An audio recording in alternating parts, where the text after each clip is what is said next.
अमित शहांनी जिन्नांना लाजवेल इतकी मुस्लिमांची बाजू घेतली। भाजपनं हिंदुत्व सोडलं का?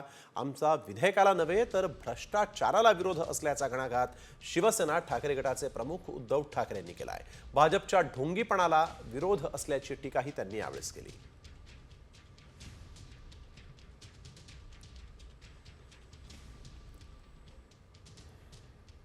मला वाटतं देशाच्या इतिहासात पहिल्या प्रथम देशाच्या संसदेत मुस्लिम समाजाचा कळवळा आणणारी भाषणं ही म्हणजे अतिशयोक्ती करायची झाली तर जिनांनाही लाजवेल अशी मुसलमानांची बाजू घेणारी भाषणं ही खुद्द अमित शहापासून त्यांच्या सर्व मित्रपक्षांनी काल केलेली आहे।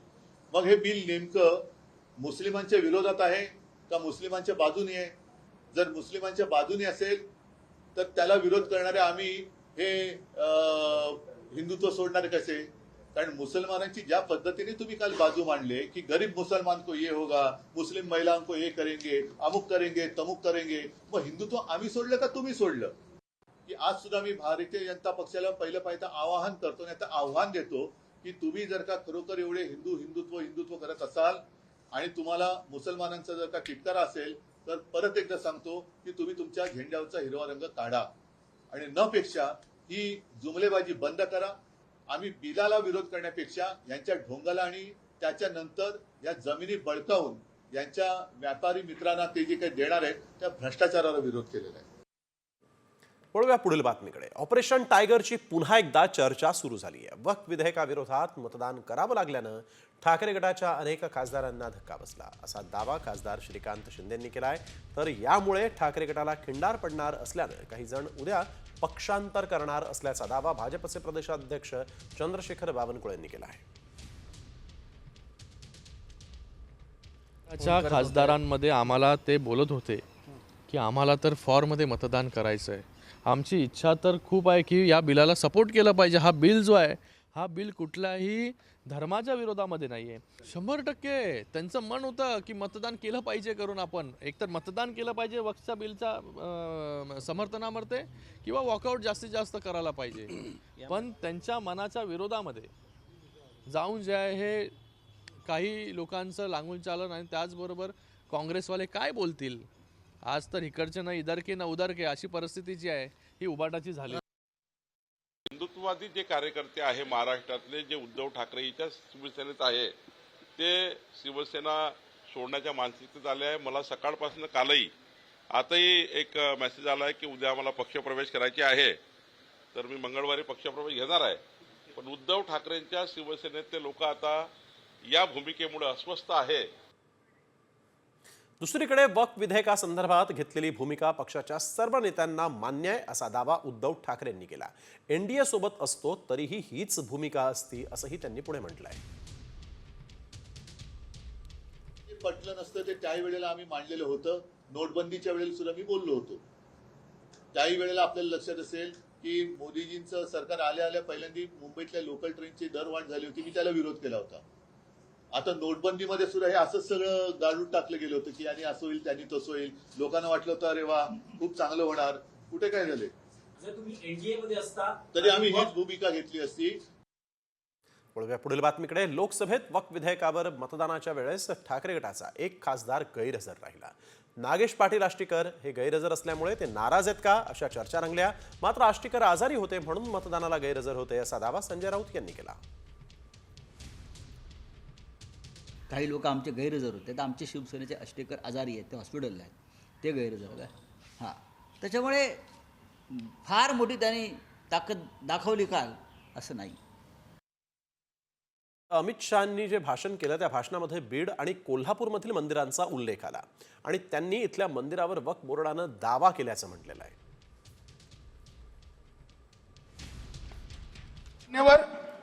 महाराष्ट्र के वडानगे गांव में महादेव की मंदिर पर दावा किया और बीड़ में कंकलेश्वर मंदिर की 12 एकड़ जमीन वक्फ बोर्ड ने जबरन ले ली। मान्यवर, ये सब जब जो चल रहा है इसमें आज भी मैं स्पष्ट करना चाहता हूं, वक्फ जो कि मुस्लिम भाइयों की धार्मिक क्रियाकलाप और उनके बनाए हुए दान से ट्रस्ट है, उसमें सरकार कोई दखल करना नहीं चाहती है।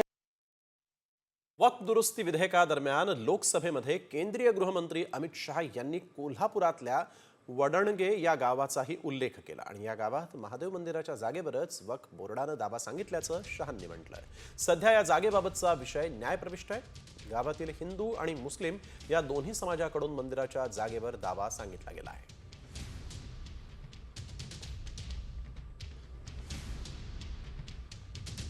गृहमंत्री अमित शहा यांनी काल संसदेमध्ये वक्फ बोर्ड संदर्भात विधेयक मांडत असताना कोल्हापुरातल्या वडणगे गावाचा उल्लेख केला आणि या गावात असणाऱ्या जमिनी संदर्भात उल्लेख केला. स्थानिक ग्रामस्थ आहेत आपल्यासोबत, आपण त्यांच्याशी बातचीत करणार आहोत की नेमकं हे प्रकरण काय आहे आणि यातली सत्यता काय आहे. त्यांच्यापर्यंत जी माहिती पोहोचवली गेली ती चुकीच्या पद्धतीनं पोहोचवली गेलेली आहे आणि त्यांनी जो संसदेमध्ये जो मुद्दा उपस्थित केला आहे फॉर एक्झाम्पल म्हणून केलेला आहे. कारण जे विधेयक वक्फ बोर्डाच्या बाबतीत जे पास करायचं चाललेलं आहे तर त्यांनी त्यामध्ये सांगितलं की कशाप्रकारे वक्फ बोर्ड प्रॉपर्टी हडप करतं, तर त्याचं एक उदाहरण वडणगे गावातलं म्हणून त्यांनी दिलेलं आहे. पण ही सत्यता नाही आहे. सिटी सर्वे नंबर मंदिराचा सिटी नंबर वेगळा आहे आणि मुस्लिम समाजाचा हा सिटी सर्वे नंबर वेगळा आहे. हा 89 हा वक्फ झालेला आहे. पण तो वक्फ झाल्यास त्याच्यावरती अपील आमचं पेंडिंग आहे. त्यामुळं हा त्यांनी जो मुद्दा तिथे घेतला आहे तो पूर्णतः चुकीचा त्यांनी घेतलेला आहे. त्यांना चुकीची माहिती पुरवल्यामुळं त्यांनी तो मुद्दा फॉर एक्झाम्पल म्हणून घेतलेला आहे. आम्ही जे शांतचं म्हणणं अगदी बरोबर आहे. त्यांच्याकडं पूर्ण बरोबर माहिती पोहोचलेली आहे. हे महादेव मंदिर आहे, इथं याची यात्रा भरते. हे बांधकाम वगैरे कधीच नव्हतं पूर्वी. हे बांधकाम कधीच नव्हतं. याचं जे आहे ते हे ग्रामपंचायतची परमिशन न घेता बांधलेलं आहे. ह्याच्याशी कुठली ग्रामपंचायतची परमिशन नाही आहे. स्वतःची जागा असली तर ग्रामपंचायतची परमिशनही लागते. ह्याच्यासाठी कोणतीही परमिशन घेतलेली नाही. ह्या जागेसंदर्भात जर बोलायचं झालं तर सिटी सर्वे झाला त्याच्या अगोदर ही गावातली पडसर जागा अशीच नोंद होती आणि ह्यांनी ज्या माझ्या मित्रांना बघायला सांगितलं की ई रजिस्टरला गावातली पडसर जागा अशी नोंद आहेत, म्हणजे त्याच्यात टाकलेलं आहे. मग पडसर जागा कोणती ही ह्या गोष्टी आहेत सगळ्या. त्यामुळे ही पहिल्यापासून ग्रामपंचायतचीच जागा आहे आणि यात्रेसाठी वापरली जाते. ही अतिक्रमण वाढत आहेत. हे ज्यावेळी लक्षात आलं त्यावेळी गाववाल्यांनी ते एकत्र येऊन गाव बंद ठेवलं आणि अमितजी शहांच्यापर्यंत हा विषय पोहोचला. हे असलं पवित्र संसद जिथं आहे त्या ठिकाणी अशा खोट्या बातम्या देणं हे त्यांना काय माहिती नसणार. ते काय इथे येऊन जागेवर बघत नसणार किंवा त्यांनी काय कागदपत्र बघितलीत का नाही. पवित्र ठिकाणी जर अशा प्रकारचे उल्लेख होत असले तर हे दुर्दैव आहे देशाचं. कॅमेरामन सचिन सावंतसोबत मी रणजित माजगावकर, साम TV, वडणगे, कोल्हापूर. बीडमधील कंकालेश्वर मंदिराच्या जागेवर वक्फनं अतिक्रमण केल्याचा दावा अमित शहांनी काल केला. मंदिराची 12 एकर जमीन वक्फ बोर्डानं जबरदस्तीनं घेतल्याचं त्यांनी म्हटलंय. लोकसभेतील वक्फ सुधारणा विधेयकावर ते बोलत होते. तर कंकालेश्वर मंदिर परिसरातून आढावा घेतलाय आणि पुजाऱ्यांसोबत चर्चा केली आमचे प्रतिनिधी योगेश काशीद यांनी. देशाच्या संसदेत वक्फ बोर्डाचे सुधारणा विधेयक चर्चिले गेले असता बीडच्या कंकालेश्वर येथील 12 एकर जमिनीचा उल्लेख देशाचे केंद्रीय गृहमंत्री अमित शहा यांनी केला आणि हेच ते मंदिर आहे ज्या मंदिराचा उल्लेख आणि त्याच्या 12 एकर जमिनीचा उल्लेख काल केंद्रीय गृहमंत्री अमित शहा यांनी केला. ट्रस्टच्या अध्यक्षांनी रणजित झुंबरसिंह चव्हाण 30 लाख रुपये करणे अशी जमीन विकलेली आहे आणि त्याच्यावर मुसलमान लोक अतिक्रमण करून बसलेत. त्यांनी विकून टाकली आणि नंतर त्यांनी अवकापचं नाव टाकून दिलेलं आहे. कारण अवकापचं नाव टाकले कुणी काढत नाही आणि त्यांनी जमीन विकलेली आहे आणि मॅटर आमचं चालू आहे. आम्ही जर त्यांना विकून दिली जमीन तर पुजारी नाही, विकून दिली तर पुजारी नाही म्हणून त्यांनी असं दादागिरी करू लागलेत आणि आम्हाला हाणा मारायच्या धमक्या दिल्यात. आम्ही 25 तारखेला ह्या महिन्यात मागच्या महिन्यात 25 तारखेला आणि 3 तारखेला 28 तारखेला आम्ही SP ऑफिसला निवेदन दिलेलं आहे आणि ते निवेदन दिलं तरी आमच्याकडे कोणी पोलीस चौकशी करायला आलं नाही, काही नाही. वळूया पुढील बातमीकडे. सतीश उर्फ खोक्या भोसलेला वन विभागानं ताब्यात घेतलाय. वन विभागाकडून खोक्या भोसलेची चौकशी केली जाणार आहे. शिकारीचं साहित्य आणि घरात आढळलेलं मांस या प्रकरणामध्ये सतीश भोसलेला वन विभागानं ताब्यात घेतलाय. वन विभागाच्या जागेत सतीश भोसलेनं अनधिकृत बांधकाम केलं होतं आणि त्या प्रकरणी ताब्यात घेऊन आता वन विभाग शिरूरच्या न्यायालयात त्याला हजर करणार आहे.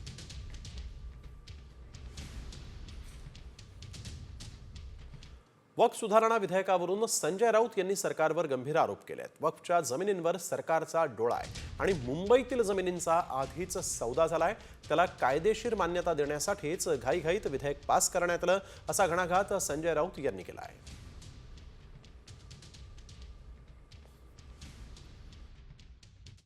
रिक्त जमिनींची विक्री करू आणि त्या पैशातून आम्ही गरीब मुस्लिम महिलांना दान देऊ, म्हणजे शेवटी खरेदी विक्रीवर ते आलेले आहेत. काल नकळत त्यांच्या तोंडातून एक सत्य बाहेर पडलं की रिक्त मोकळ्या जमिनींचा आम्ही सौदा करू. या मोकळ्या जमिनींची किंमत 2 लाख कोटी आहे. आज सुद्धा मी सांगतोय ना, महाराष्ट्रामध्ये मुंबईमधल्या जमिनींचे व्यवहार आधीच झालेले आहेत वक्फ बोर्डाच्या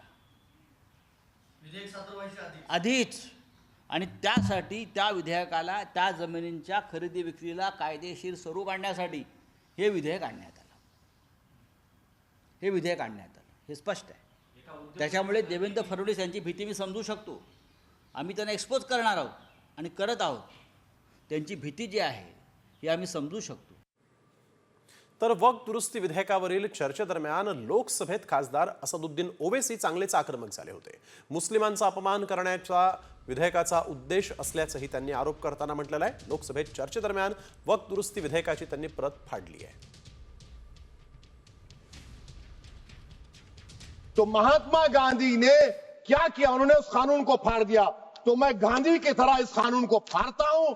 ये अनकॉन्स्टिट्यूशनल है सर.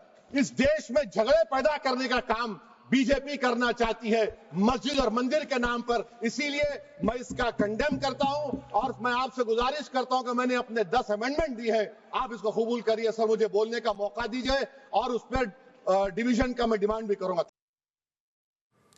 तर वळूया पुढील बातमीकडे. काँग्रेस नेत्या सोनिया गांधी यांनी काँग्रेस खासदारांना संबोधित केलेलं आहे. काल लोकसभेत मंजूर केलेल्या वक्फ दुरुस्ती विधेयकावर त्यांनी नाराजी व्यक्त केली आहे. हे विधेयक जबरदस्तीनं काल मंजूर करण्यात आलं असल्याचं त्यांनी म्हटलंय. आमच्या पक्षाची भूमिका स्पष्ट आहे. हे विधेयक संविधानावर हल्ला करणारं आहे.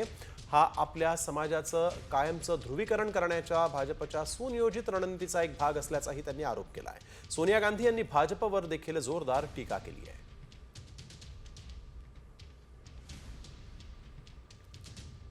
तर लोकसभेत वक्फ दुरुस्ती विधेयक मंजूर करत मोदी सरकारनं 6 लक्ष्य साधलेले आहेत. पाहूयात. धर्मनिरपेक्षतेची विरोधकांना हवी ती व्याख्या चालणार नाही.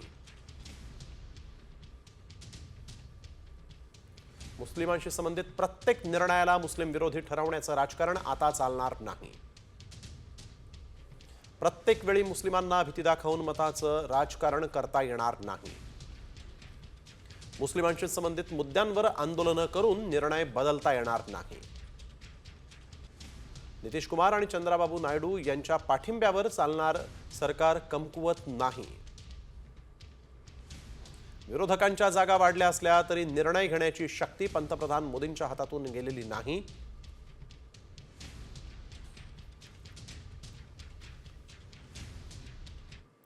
छत्रपती शिवाजी महाराज हे 100% धर्मनिरपेक्षच होते असं वक्तव्य केंद्रीय मंत्री नितीन गडकरींनी केलं.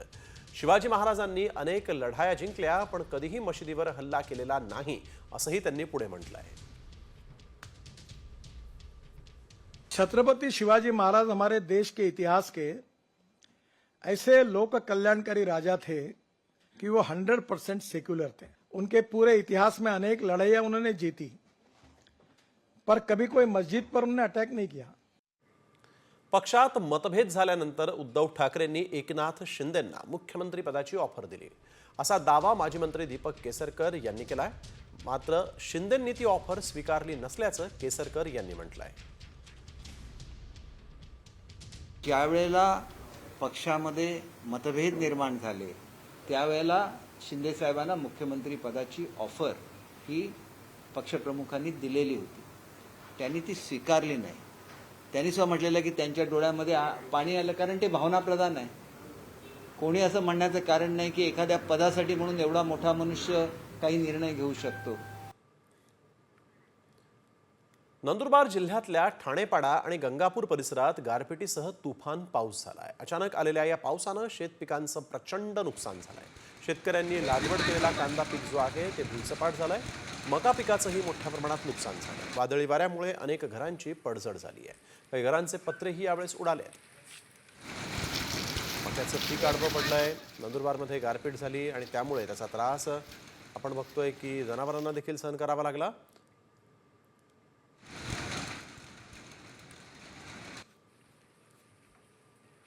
लय जोरदार पाऊस काल संध्याकाळी 5 वाजता गारपीट आणि चक्रीवादळ होती.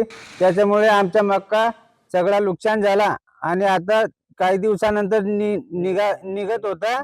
15 दिवसानंतर आता ते सगळं सडून जाणार.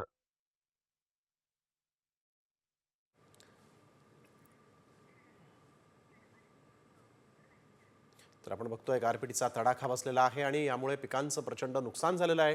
बळीराजा आता मात्र संकटात सापडलेला आहे. एकीकडे आपण बघतोय उन्हाचा जोर आणि त्यानंतर अचानक या अवकाळी पावसानं आणि गारपिटीमुळे पिकांचं मात्र प्रचंड नुकसान झालं आहे. अकोल्यामध्ये अवकाळी पावसाचा तडाखा बसला. वादळी वाऱ्यामुळे केळीच्या बागा या उद्ध्वस्त झालेल्या आहेत. शेतकऱ्यांचं जवळपास एकरी 35 ते 40% इतकं नुकसान झालं. कांदा उत्पादकांना देखील मोठा फटका बसलाय. काढणी करून कापण्यासाठी ठेवलेला कांदा पावसामध्ये भिजलाय. पपई आंबा गळून पडलाय तर गव्हाचं पीक आडवं झालंय. नुकसानग्रस्त शेतकऱ्यांनी पंचनामे करून भरपाई देण्याची मागणी केली आहे.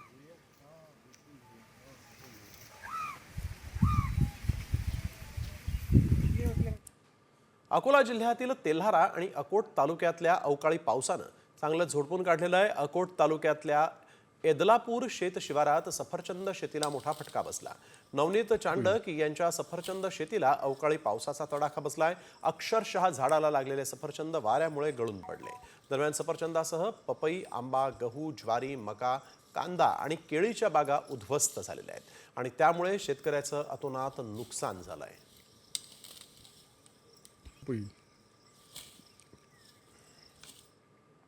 बुलढाणा जिल्ह्यामध्ये वादळी वाऱ्यासह पावसानं हजेरी लावली. दरम्यान सोसाट्याच्या वाऱ्यामुळे विद्युत पोलही कोसळलेत. तर पोल पडल्यामुळे गेल्या 20 तासांपासून शहरातील काही भागातली वीज पुरवठा जी आहे ती आता पूर्णपणे खंडित झालेली आहे. रात्री अचानक आलेल्या या अवकाळी पावसामुळे शेतीला फटका बसलाय. मका पिकासह गहू, भाजीपाला आणि कांद्याचं देखील मोठं नुकसान झालंय.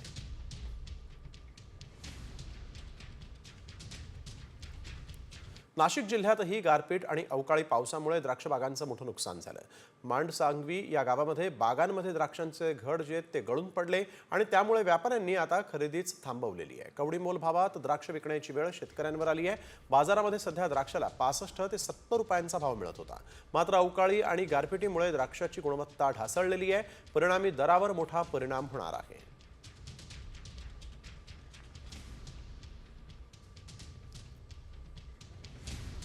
अवकाळी पाऊस आणि गारपिटीचा कांद्याला मोठा फटका बसलाय. कांद्याच्या शेतात अक्षरशः चिखल झालाय. मुळाशी पाणी साचल्यानं कांद्याची मुळं देखील सडण्याची शक्यता आहे. उन्हाळ कांद्याची टिकवण क्षमता कमी असल्यानं कवडीमोल भावात आता हा कांदा विकावा लागणार आहे. त्यामुळे कांदा उत्पादक शेतकऱ्यांच्या स्वप्नांचीही माती झाली आहे.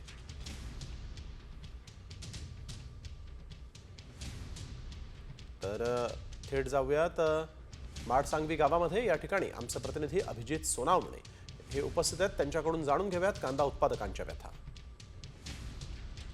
अवकाळी आणि गारपीट शेतकऱ्यांच्या मुळावर उठलेली आहे. कारण काल नाशिकमध्ये अनेक ठिकाणी अवकाळी पाऊस आणि गारपीट झाली आणि त्याचा मोठा फटका कांद्याच्या या शेताला बसलेला आहे. कांदे जे आहे ते सडायला सुरुवात झालेली आहे. कारण गारपीट मोठ्या प्रमाणात झाली. पाऊस आहे, चिखल आहे संपूर्ण शेतामध्ये. आपण जर बघितलं तर अशा पद्धतीने आता हे कांदे जे आहे त्याच्या मुळ्या ज्या आहे त्या सडायला सुरुवात झालेली आहे. आणि काल 10 ते 15 मिनटं गारा आल्या. 15-20 मिनिटात पाणी होत्याचं नव्हतं केलंय. आता हे 6 महिने टिकणारा कांदा होता तो आता महिन्यात काढल्यानंतर देऊन टाकायला लागल. काय लय भरपूर नुकसान झाली. शासनाने आमच्याकडे लक्ष द्यावं. आम्हाला 50,000 रुपये खर्च आला आहे. आम्हाला अपेक्षा होती 3-4 लाख रुपये होतील बुवा असं अंदाज होता. पण आता तो पण नाही होणार. महिनाभर काढल्या कांदा द्यायला लागेल आम्हाला. कॅमेरामन प्रवीण काळबांडेसह अभिजित सोनवणे, साम टीव्ही, नाशिक. तर आपण बघतोय की पावसामुळे कांदा पिकाचं देखील मोठं नुकसान झालेलं आहे. थेट नाशिकची आता दृश्य आपण पाहणार आहोत. नुकसानग्रस्त शेतीच्या बांधावर आमचे प्रतिनिधी रोशन भामरे हे उपस्थित आहेत. तर त्यांच्याकडूनही जाणून घेऊयात पावसामुळे नाशकामधली स्थिती नेमकी काय, किती नुकसान झालं आहे. तर पुन्हा एकदा आपण आमचे प्रतिनिधी कडून नाशिकमधला आढावा घेणार आहोतच. परंतु सध्या आपण बघतोय बागलांमध्ये कांदा पूर्णपणे आडवा झालेला आहे. शेतीच्या बांधावरची ही थेट दृश्य आपण पाहतोय कशा पद्धतीनं इथं कांदा पिकाचं नुकसान झालं आहे. तर नाशिकातील बागलाण मोसम खोऱ्यामध्ये संध्याकाळी वादळी वाऱ्याचा अवकाळी असा पाऊस झाला आणि गारपीटही झाली आणि या गारपिटीमुळे कांदा, डाळिंबासह अन्य पिकांचं मोठ्या प्रमाणावर नुकसान झालेलं आहे. थेट जाऊयात नाशिकमध्ये आमचे प्रतिनिधी अजय सोनावणे अधिक माहिती देत आहेत. नाशिक जिल्ह्यातल्या बागलाण तालुक्यामधील मोसमखोरे पट्ट्यामध्ये काल संध्याकाळच्या सुमारास अचानक वादळी वारा, अवकाळी पाऊस आणि जोडीला गार झालेली होती. मी आता आखटवाडा या गावामध्ये आहे. आपण बघू शकतो की या ठिकाणी जी डाळिंबाची बाग होती, खरं तर या पट्ट्यामधलं शेतकऱ्यांचं जे मोठं पीक असतं ते डाळिंब असतं. पण मात्र काल झालेल्या वादळी वाऱ्यामुळे हे संपूर्ण डाळिंबाला जे काही त्यांनी आच्छादन टाकलेलं होतं नेटचं, त्या संपूर्ण नेटचं नुकसान झालेलं आहे. डाळिंबांना काही प्रमाणात मोठे तडे पडलेले आहे.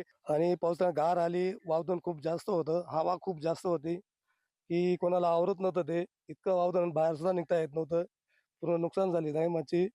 कांदे वगैरे सगळे कांदे पण नाश झाले, खराब झाले. किती याच्यावरती हा बाग होता आता? आता 6 एकरामध्ये बाग आहे तो. आणि किती दिवसात हा माल निघणार होता? 10 एक दिवसात निघणार होता. अजय सोनवणे, साम टीव्ही, सटाणा. तर नाशिकहून जाऊया थेट वर्ध्यामध्ये वादळी वाऱ्यासह पावसामुळे शेतकऱ्यांचं मोठं नुकसान झालेलं आहे. पवनार अंतर्गावात केळी आणि पपईच्या बागा उद्ध्वस्त झाल्या. पंचनामा करून नुकसान भरपाई देण्याची मागणी शेतकऱ्यांनी केली आहे.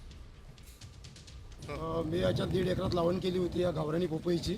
याला जवळपास झाडाला बनवायला मला 12 महिने लागले. आणि जेव्हा तोडाईला जेव्हा माल आला तेव्हा हे अचानक पाऊस आला आणि माझं पूर्ण नुकसान झालं. याच्यात जवळपास माझं 10 लाखाच्या जवळपास नुकसान झालं. 3 लाख रुपये खर्च झालेला आहे माझ्यावाला. आणि अचानक पावसानं हे हवा आल्याच्यानं माझी पूर्ण झाडं मोडले गेली. जवळपास एका झाडाला 50 ते 60 किलोच्या जवळपास माल होता. आणि रेट गावरानीचा कमी जवळपास 50 रुपये 25 रुपये किलो चालू होता रोजचा रेट. सिंधुदुर्गात मध्यरात्री ढगांचा गडगडाट झाला आणि मोठ्या प्रमाणात पाऊस आला. त्यामुळे अनेक ठिकाणी झाडं कोसळली आहेत. अवकाळी पावसामुळे आंबा आणि काजूच्या बागांनाही मोठा फटका बसलेला आहे. मध्यरात्री झालेल्या या पावसामुळे कणकवली, नरडवे इथं हापूसची कलमं मोडून पडली आहेत आणि त्यामुळे तयार झालेला आंबा आता मात्र वाया गेला आहे. आंबट असतले ह्याचे आंबे होत नाही.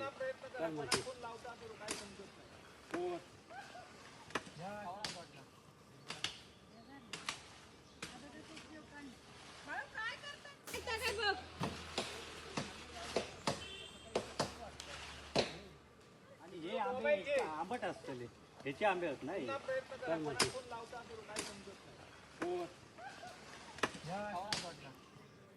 रत्नागिरीमध्ये मध्यरात्री मेघगर्जनेसह जोरदार पाऊस झालेला आहे. जवळपास 1.5 ते 2 तास हा पाऊस चांगलाच बरसला. पावसामुळे रत्नागिरीतील काही भागात विद्युत पुरवठा देखील खंडित झाला होता. पावसामुळे नागरिकांना उकाड्यापासून मोठा दिलासा मिळाला आहे. मात्र आंबा बागायतदारांची चिंता वाढली. सतत पडणाऱ्या अवकाळी पावसामुळे आंबा पिकांचं मोठ्या प्रमाणात नुकसान होण्याची भीती निर्माण झाली आहे.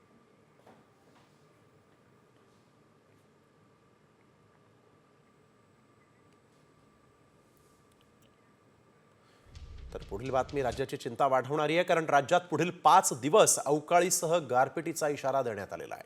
कोकण, विदर्भ, मराठवाडा, पश्चिम महाराष्ट्र, उत्तर महाराष्ट्रात देखील गेल्या 2 दिवसांपासून अवकाळीचा तडाखा दिसून येतोय. अनेक ठिकाणी पिकं आडवी झालेली आहेत. आणखीन 5 दिवस अवकाळीचं संकट कायम राहणार असल्याचं हवामान विभागानं सांगितलेलं आहे.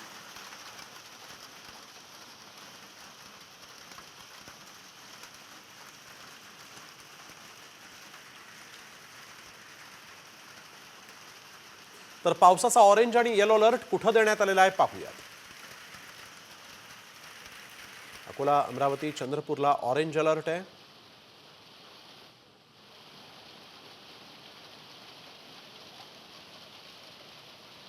कोल्हापूर, सातारा, सांगली, सोलापूर, परभणीमध्ये येलो अलर्ट आहे. भंडारा, बुलढाणा, गडचिरोली, नागपूर आणि गोंदियामध्ये देखील येलो अलर्ट आहे. ठाणे, रायगड, सिंधुदुर्ग, अहिल्यानगर आणि पुण्यात देखील येलो अलर्ट देण्यात आलेला आहे. तर बीड, हिंगोली, नांदेड, लातूर, धाराशिव इथं देखील येलो अलर्ट जारी झालेला आहे. अवकाळी पावसासह गारपिटीची शक्यता यावेळेस हवामान खात्यानं वर्तवलेली आहे.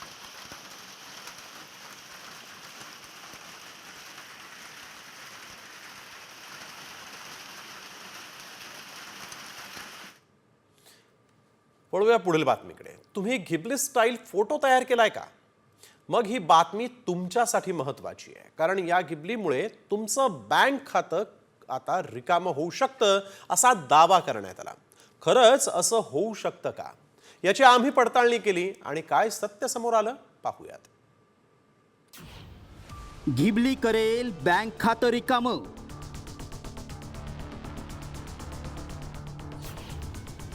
स्कॅमर करतायत तुमच्या फोटोचा गैरवापर.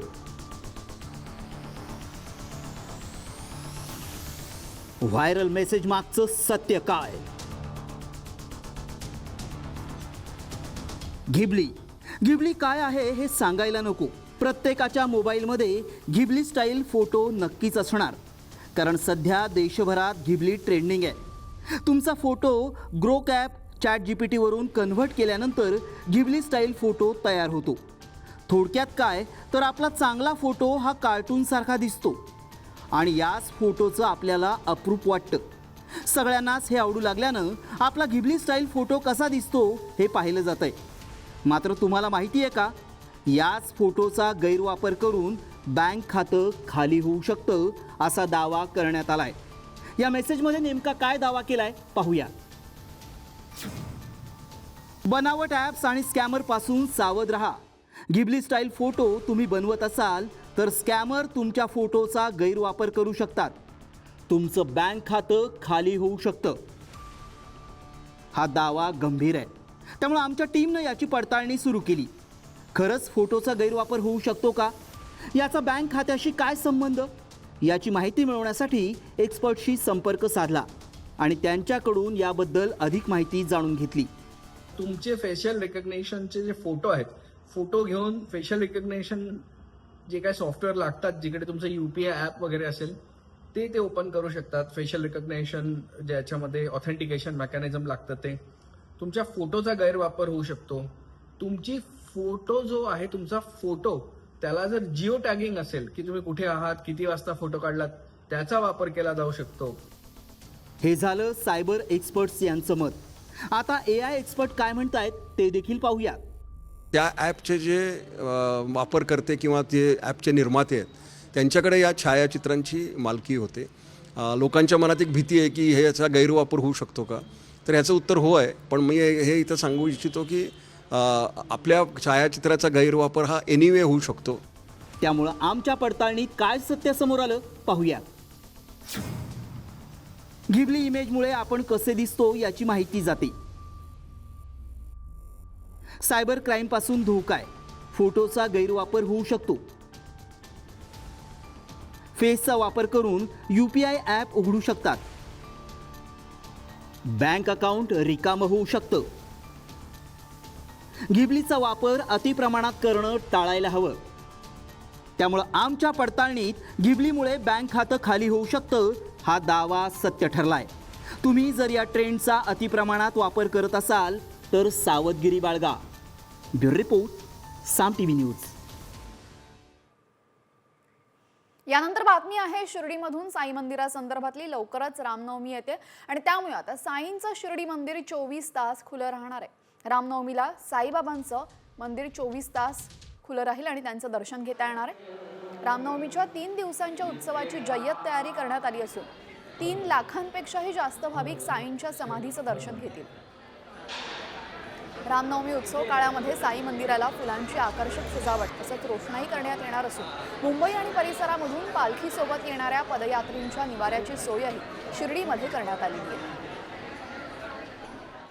रामनवमी उत्सवासाठी शिर्डी नगरी सज्ज झालेली आहे आणि साई संस्थांनी देखील साई भक्तांच्या स्वागताची जय्यत तयारी केलेली आहे. आपण आता साई मंदिराच्या प्रवेशद्वार क्रमांक 4 जवळ आहोत आणि या ठिकाणी साई भक्तांचं स्वागत जे आहे ते अशा पद्धतीने गजमुख गणपतीचा काल्पनिक देखावा जो आहे तो साकारण्यात येतोय. भव्य दिव्य असा हा देखावा जो आहे साईबाबांनी त्यांच्या हयातीमध्ये हा उत्सव सुरू केला होता आणि तेव्हापासून रामनवमी शिर्डीमध्ये मोठ्या प्रमाणात साजरी करण्याची परंपरा जी आहे. उत्सवामध्ये लाखो साई भक्त शिर्डीमध्ये येऊन साईबाबांचं दर्शन घेतील असा अंदाज साई संस्थांचा आहे आणि त्या अनुषंगाने साई संस्थांनी देखील भव्य दिव्य आणि आहेत. शिर्डीमध्ये जवळपास 100च्या आसपास पालख्यांची नोंदणी साई संस्थांकडे झालेली आहे आणि या पालख्यांच्या माध्यमातून हजारो साई भक्त पायी चालत शिर्डीमध्ये येणार आहेत. त्या अनुषंगाने साई संस्थांनी देखील जय्यत अशी तयारी केलेली आहे. एकंदरीत जर बघितलं तर रामनवमी उत्सवासाठी शिर्डी नगरीसह साई भक्त देखील सज्ज झाल्याचं बघायला मिळतंय. सचिन बनसोडे, साम TV न्यूज, शिर्डी, अहिल्यानगर. तर चैत्रोत्सवामध्ये सप्तशृंगी देवीचं मंदिर सुद्धा 24 तास दर्शनासाठी खुलं असणार आहे. सप्तशृंगी देवीचा चैत्रोत्सव 5 ते 12 एप्रिल पर्यंत होतोय आणि रोज 70 ते 80 हजार भाविक हजेरी लावणार असल्याचा अंदाज व्यक्त करण्यात आलाय. भाविकांना मंदिरामध्ये सोडण्यासाठी 50 रांगांचं नियोजन करण्यात आलं असून ट्रस्टने भक्तांच्या सुरक्षिततेसाठी अपघाती विमा उतरवलेला आहे. गडावर खासगी वाहनांना प्रवेश बंदी करण्यात आलेली आहे.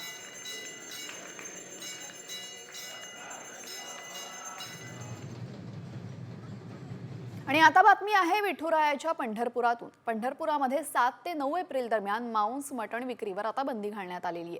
चैत्र यात्रेच्या पार्श्वभूमीवर प्रशासनानं हा महत्त्वपूर्ण निर्णय घेतलाय. पंढरपुरात 8 एप्रिल रोजी चैत्र यात्रा भरणार असून मंदिर परिसरामध्ये नारळ विक्री फोडण्यास बंदी घालण्यात आलेली आहे.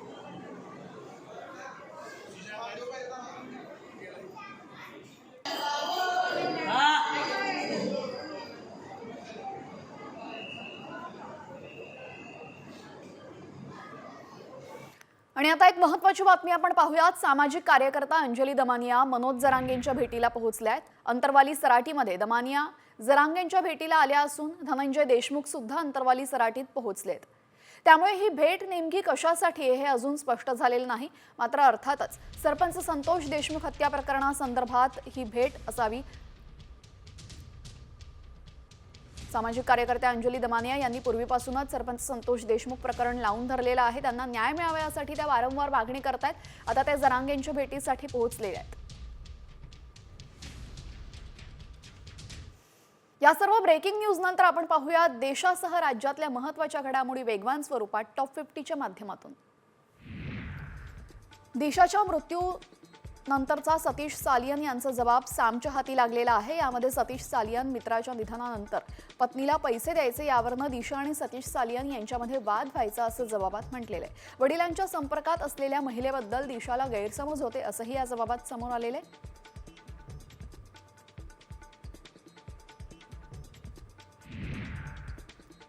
दिल्लीच्या आंबेडकर नगर परिसरामध्ये बर्निंग कारचा थरार पाहायला मिळाला. एका कारला अचानक आग लागली आणि आग लागल्यानंतर मोठा स्फोट झाला. कार चालकानं वेळीच उडी मारल्यामुळे त्याचा जीव वाचला. याचा व्हिडिओ आता व्हायरल होतोय.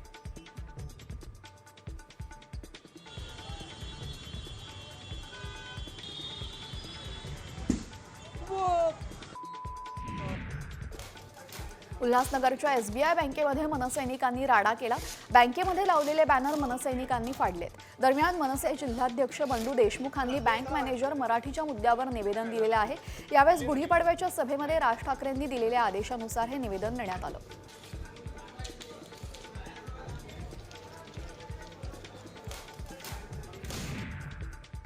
पोस्टाचा कारभार देखील मराठीमध्ये व्हावा अशी मागणी मनसेनं केलेली आहे. मनसेचे पदाधिकारी स्वप्नील महिंद्रकर यांच्या वतीने ठाण्यातील मानपाडा पोस्ट ऑफिसमध्ये या संदर्भात निवेदन देण्यात आलं.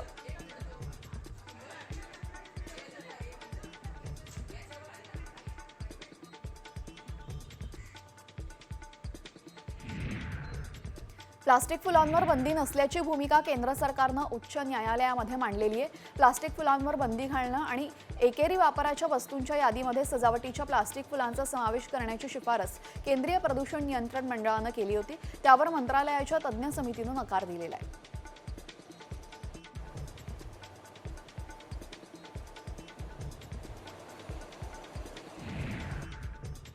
नव्या आर्थिक वर्षापासून म्हणजेच 1 एप्रिलपासून राज्यामध्ये सर्व गाड्यांना फास्टॅग अनिवार्य करण्यात आलेला आहे. त्यानुसार पहिल्याच दिवशी सुमारे 11,800 वाहनांना दंड भरावा लागलाय. यामध्ये सर्वाधिक विना फास्टॅग वाहने मुंबई पुणे द्रुतगती मार्गावर आढळली आहेत.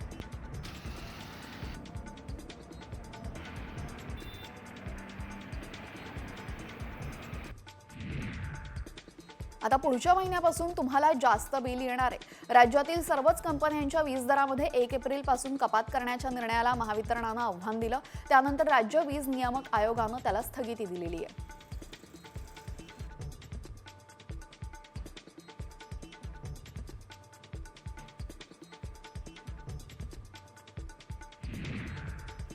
सुप्रीम कोर्टाचे विद्यमान 33 न्यायाधीश आपली संपत्ती जाहीर करणार आहेत. सुप्रीम कोर्टाच्या वेबसाईटवर त्यांची मालमत्ता जाहीर केली जाणार आहे. 1 एप्रिलला झालेल्या बैठकीमध्ये हा निर्णय घेण्यात आला असून यावेळेस अलाहाबाद उच्च न्यायालयाचे न्यायमूर्ती यशवंत वर्मा यांच्या निवासस्थानी जळालेल्या नोटा सापडल्या होत्या आणि त्यानंतर हा निर्णय घेण्यात आलाय.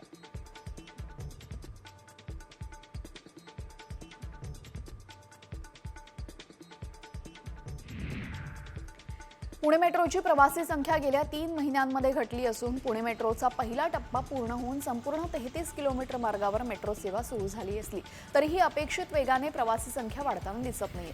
प्रवाशांना मेट्रो स्थानकापर्यंत सहज जाता यावं यासाठी मेट्रो विशेष प्रयत्न करण्याची गरज आहे.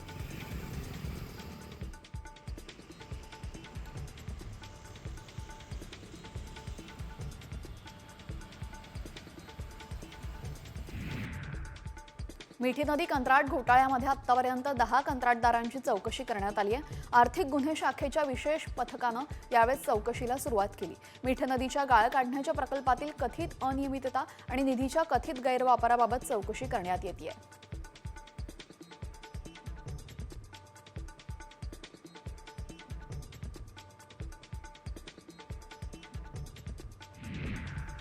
सोलापुरात कृषी उत्पन्न बाजार समितीच्या निवडणुकांसाठी 449 अर्ज दाखल झालेले, त्यापैकी 41 अर्ज अपात्र ठरवण्यात आले असून उमेदवार अर्ज मागे घेण्यासाठी 16 एप्रिलपर्यंत मुदत देण्यात आलेली आहे.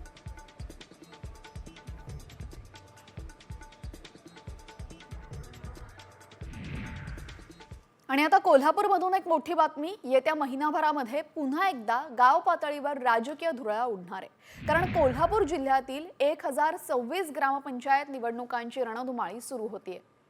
तर जिल्ह्यातील सरपंच पदाची सोडत येत्या 8 एप्रिल रोजी जाहीर होणार आहे.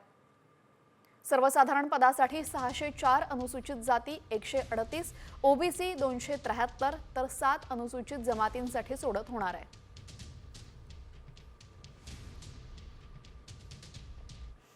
यानंतर महत्त्वाच्या बातम्या वेगवान स्वरूपात. पंढरपुरात 7 ते 9 एप्रिल दरम्यान मटण मांस विक्रीवर बंदी घालण्यात आलेली आहे. चैत्र यात्रेच्या पार्श्वभूमीवर प्रशासनानं निर्णय घेतलाय.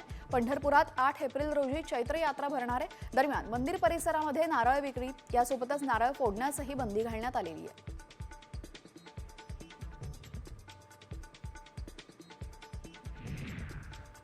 साईंचं शिर्डी मंदिर 24 तास खुलं राहणार आहे. रामनवमीला साईबाबांचं 24 तास दर्शन घेता येणार आहे. रामनवमीच्या 3 दिवसांच्या उत्सवाची जय्यत तयारी करण्यात आली असून रामनवमी उत्सव काळामध्ये साई मंदिराला फुलांची आकर्षक सजावट तसंच रोषणाई करण्यात आलेली आहे. मुंबई आणि परिसरातून पालखीसोबत येणाऱ्या पदयात्रींच्या निवाऱ्याची सोयही करण्यात आलेली आहे.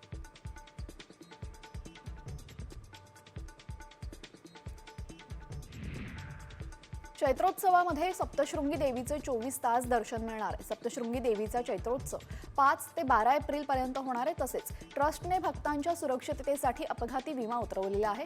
गडावर खासगी वाहनांना प्रवेशबंदी करण्यात आली आहे.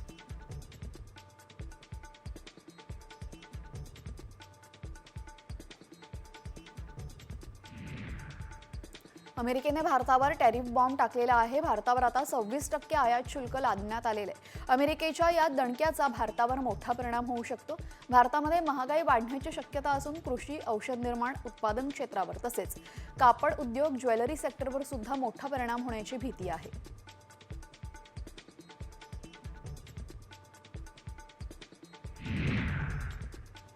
राज्य सरकारने निवडणुकीदरम्यान संपूर्ण शेतकऱ्यांची कर्जमाफी करू असं आश्वासन दिलेलं. या आशेने सर्व शेतकऱ्यांनी महायुतीला भरघोस मतं देऊन सत्तेत बसवलं.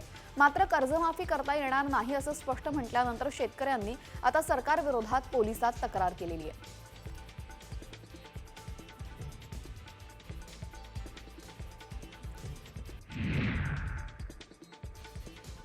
जळगावमध्ये कापसाचे दर वाढतील या अपेक्षेने कापूस उत्पादक शेतकऱ्यांनी माल घरातच ठेवला. दर कमी होत असल्याने जवळपास 90% शेतकऱ्यांनी कापूस मिळेल त्या भावामध्ये विकलेला आहे. आता 5 ते 10% शेतकऱ्यांकडेच माल शिल्लक आहे. यावेळेस कापसाचे दर वाढलेत.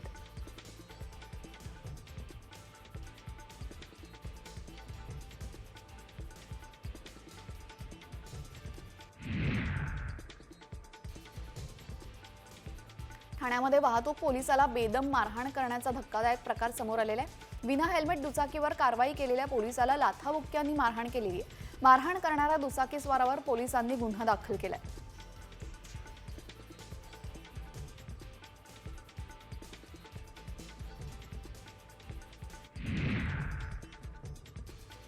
साताऱ्यातील सत्यमनगरमध्ये एका घरावर 2 इसमांनी हल्ला केला. यामध्ये 4 चाकी वाहनाचं मोठं नुकसान झालेलं आहे. त्यानंतर घरातील व्यक्तींना शिवीगाळही करण्यात आली. दरम्यान पैशांची मागणी पूर्ण करत नसल्याच्या रागातून हा हल्ला करण्यात आलेला आहे.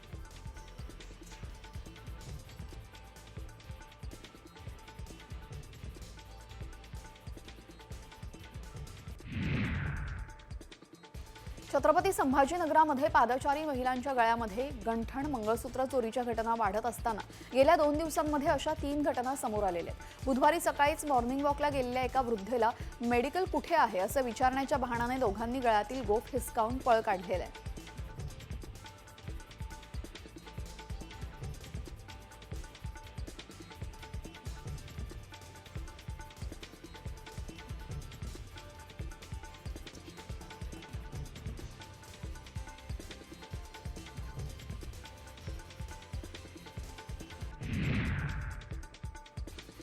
नागपूर शहरातील शांतीनगर पोलीस स्टेशनच्या हद्दीत एक विचित्र अपघात झाला.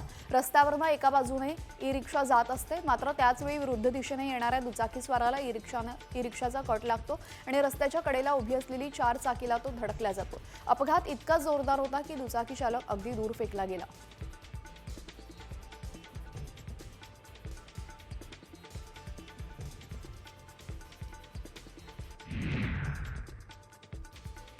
अंबरनाथच्या भास्कर नगरमध्ये गाडीवरील ताबा सुटल्याने ओला चालकाने गाड्यांना धडक दिली. त्यानंतर लगेचच स्थानिकांनी त्या ओला चालकाला बाहेर काढत त्याला चोप दिलेला आहे. हा सगळा घटनाक्रम सीसीटीव्हीत कैद झाला असून अद्याप पोलिसात कोणतीही तक्रार देण्यात आलेली नाही.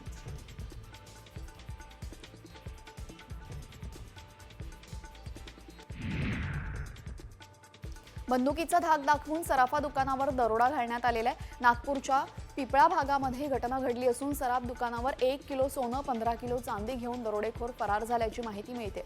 तसेच यापूर्वी देखील 5 दुकानांवर 2 वेळा अशाच प्रकारचा दरोडा पडला होता.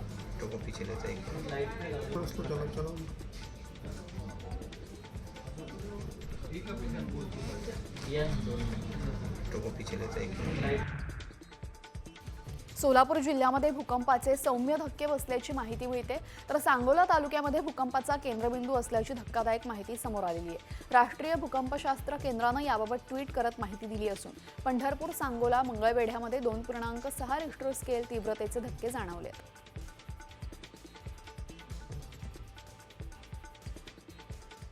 पणाला विरोध आहे.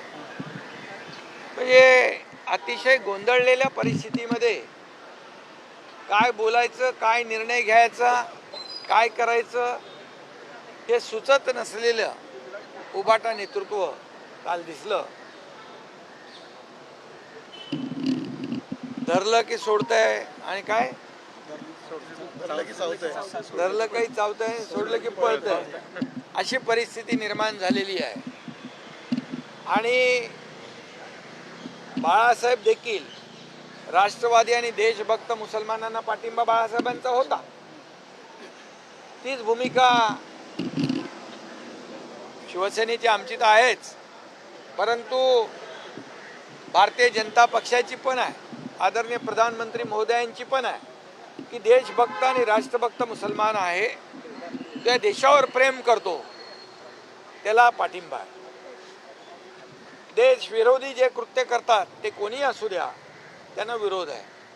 ही भूमिका घेऊन बाळासाहेब अखंडपणे चालले. तीच भूमिका या वक्फ बोर्डाच्या माध्यमातून भाजपने देखील दाखवली. परंतु सातत्याने राहुल गांधी यांची सावली मिळाल्यामुळे, राहुल गांधींच्या सोबत राहिल्यामुळे उभाटाला सातत्याने वारंवार जिनांची आठवण येते, वारंवार जिनांची आठवण येते. हे दुर्दैव आहे. आणि म्हणून मी आपल्याला एवढंच सांगतो की आता त्यांच्या पायाखालची वाळू सरकली आहे. काय करायचं ते सुचरत नाही, काय निर्णय घ्यायचे ते समजत नाहीत. आणि म्हणून आज जी पत्रकार परिषद घेतली त्यांच्या निर्णयाचं समर्थन करण्यासाठी, खरं म्हणजे स्वतःची आबरू काढून घेण्यासारखं आहे. आणि म्हणून हे वक्फ बोर्ड जे बिल आहे, हे बिल आणल्यामुळे काही मुठभर लोकांच्या हातात लाखो करोडो एकर जमीन होती, त्यांना चाप बसणार आहे. मला आठवतंय काँग्रेसच्या काळामध्ये 123 जागा वक्फ बोर्डाच्या डिनोटिफाय केल्या गेल्या आणि त्या काही लोकांच्या घशात घातल्या गेल्या. आता असं कुठलंही कृत्य करता येणार नाही. आदरणीय प्रधानमंत्री मोदीजींच्या या वक्फ बोर्डाच्या निर्णयामुळे या अशा मुठभर लोकांना चाप बसेल, निर्बंध बसेल आणि ही जी वक्फची जी प्रॉपर्टी आहे ही प्रॉपर्टी यामध्ये शाळा होतील, कॉलेज होतील, हॉस्पिटल होतील, महिलांना, मुलांना, विद्यार्थ्यांना मुख्य प्रवाहामध्ये येण्याची संधी मिळेल. त्यामुळे मुस्लिम लोकांनी देखील याचं स्वागत केलेलं आहे. महिलांनी केलंय, मुलांनी केलंय. आणि शेवटी ते म्हणाले लांगून चालन आहे. एकीकडे म्हणाले हे मुस्लिमांच्या बाजूने बोलतायत, हे एकीकडे म्हणतायत लांगून चालन केले. नक्की काय त्यांना म्हणायचं आहे?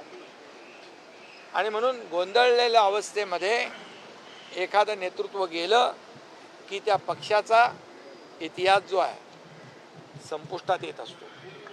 आणि म्हणून ती काय जी काय परिस्थिती त्यांची झाली आहे ती आपण पाहताय, महाराष्ट्र पाहतोय. आम्ही फक्त एवढंच सांगतो की आम्ही बाळासाहेबांचे विचार घेऊन पुढे जातोय, आनंद दिघे साहेबांचे विचार घेऊन पुढे जातोय. कुठल्याही विचारांची वैचारिक भूमीशी कधी तडजोड आम्ही करणार नाही. त्यांनी 2019ला खुर्चीसाठी मोहापायी जे केलं, जो अपराध केला, जी चूक केली त्यापेक्षा मोठा अपराध हा कालचा होता. तुमचा उल्लेख सातत्याने ते एसएनसी म्हणून करत आहेत आणि सातत्याने गद्दार एसएनसी म्हणजे काय? एकनाथ संभाजी शिंदेचा शॉर्टकट एसएनसी म्हणून. शॉर्टकट? मग मी असं म्हणू का त्यांचा युटी आहे, यूज अँड थ्रो, असं म्हणू? वापरो और फेको, ही त्यांची नीती आहे. मला बोलायला लावू नका. माझ्याकडे भरपूर काय आहे. मी शांत आहे. मला शांतपणे काम करू द्या. तुम्ही मला गद्दार गद्दार गद्दार गद्दार म्हणून हे केलं, खोके खोके म्हणून केलं. अरे तुम्हाला महाराष्ट्रातल्या जनतेने खोक्यामध्ये बंद करून टाकलं. 100 मधून 20च आले. ते पण काही आमच्या लोकांच्या चुका झाल्यामुळे आम्ही 80 लढवले आणि 60 आलो. त्यामुळे महाराष्ट्रातल्या जनतेने गद्दार कोण आणि खुद्दार कोण याचा फैसला या विधानसभेच्या निवडणुकीत केलेला आहे. सावरकरांच्या पुस्तिकावरती बंदी करण्याची मागणी काँग्रेसचे प्रदेशाध्यक्ष करतायत. विधेयकाला विरोध केला नसल्यामुळे येणाऱ्या महानगरपालिकेच्या निवडणुकीमध्ये देखील विधानसभेसारखी अवस्था होईल.